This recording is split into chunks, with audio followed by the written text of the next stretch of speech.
হয়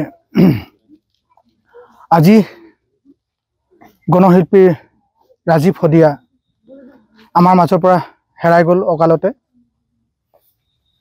তেখেত এজন গণশিল্পীয়ে নহয়, জাতি মাটি ভাটিক ভাল পোৱা মাটিৰ শিল্পী আছিল আৰু তেখেত এজন খুব সাহসী শিল্পী আছিল। আজি আমি বৃহত্তৰ হেবেৰা গাঁওবাসী ৰাইজে আজি এই শিল্পী দিৱস দিনাই তেখেতৰ যি অকাল মৃত্যুত সেই অকাল মৃত্যুত আমি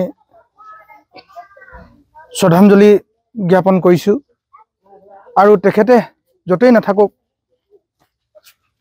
সুখেৰে থাকক, শান্তিৰে থাকক আৰু তাৰে কামনা কৰিছোঁ। আৰু আজি এই চেগতে আৰু এটা কথা মনত পৰিছে যে প্ৰয়াত ভিতালী দাস বাইদেউৰ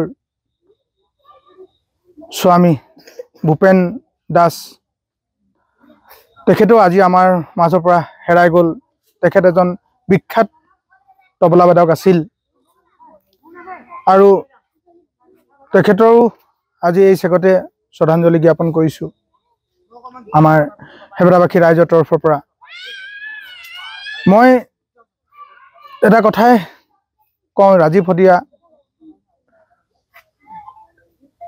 খুব এজন সাহসী আৰু বৈপ্লৱিক শিল্পী আছিল।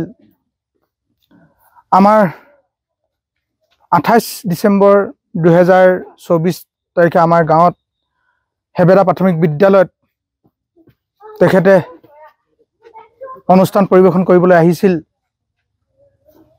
আৰু সেইদিনাই ঠাইতে এটা গীত ৰচি তেখেতে আমাক উপহাৰ দি গৈছিল হেবেৰাবাসীক।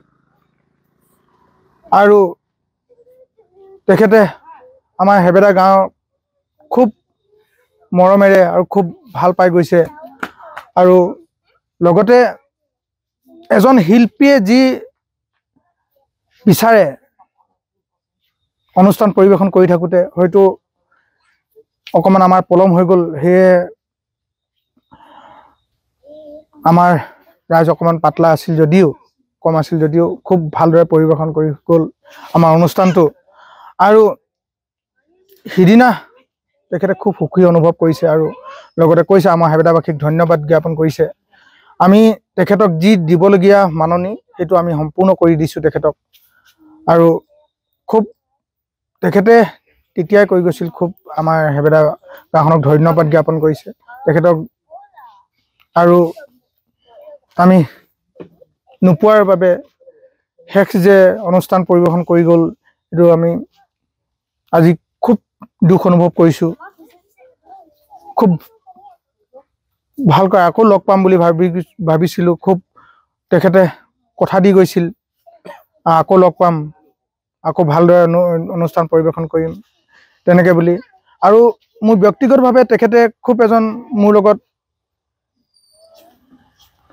ঘনিষ্ঠ সম্পৰ্কত আছিল। তেখেতে মোৰ লগত বাৰ্তালাপ কৰি আছিল আৰু মই লগ পোৱা, মই 2019 চনৰ পৰা তেখেতৰ লগত মোৰ চিনাকি আৰু তেখেতৰ মাজে সময়ে মই খুব টেলিফোন যোগে কথা পাতি থাকোঁ, আমি মেছেজৰ দ্বাৰাও কথা পাতি থাকোঁ আৰু ময়ো খুব খোলা মনেৰে তেখেতৰ লগত কথা পাতোঁ। আৰু সেইদিনাই 28 ডিচেম্বৰ দিনা মোৰ ঘৰত সোমাই তেখেতে এটা কথা কৈ গৈছিল যে মই ককাই আপোনাৰ ঘৰত মই এসাঁজ খাইছোঁ, কিন্তু মই কোনোদিনেই মই অনুষ্ঠান কৰিবলৈ আহোঁতে মই ভাত নাখাওঁ, কিন্তু আজি আপোনাৰ ঘৰত বুলি মই আজি খাইছোঁ, খুব তৃপ্তিৰে খাইছোঁ মই, তেনেকৈ বুলি কৈছে। সেইবিলাক কথাই আচলতে মোক খুব আমনি কৰি থাকে, খুব দুখ লাগে তেখেতক। মই ভবাই নাছিলোঁ তেখেতে ইমান সোনকালে গুচি যাব বুলি। মই আমাৰ হেবেৰাবাসীৰ তৰফৰ পৰা তেখেতক খুব